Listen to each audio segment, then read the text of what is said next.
বিয়ের পরে আমার বরাবরই মনে হতো আমার যেন কন্যা সন্তান হয়। ঠাকুরের আশীর্বাদে আমার একটা নয় দুটো কন্যা সন্তান। কিন্তু রিসেন্টলি আমি এটা ভাবছি যে আমার কেন দুটো কন্যা সন্তান হলো। এর বদলে আমার একটা যদি পুত্র সন্তান থাকতো, আমি হয়তো আজকের দিনে দাঁড়িয়ে অনেক বেশি খুশি হতাম। কেন জানেন?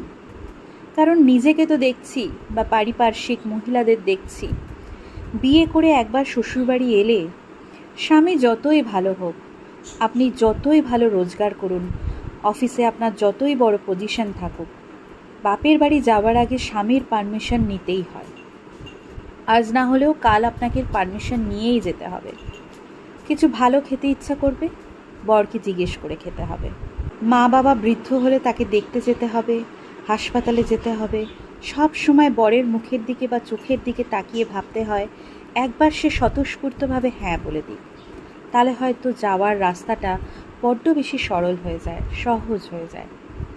কিন্তু সব তো বরের মুডের ওপর। তার যদি ইচ্ছে করে সে হ্যাঁ বলবে, তার যদি ইচ্ছে না করে সে হয়তো না না বললেও অন্য অজুহাত দিতে থাকবে।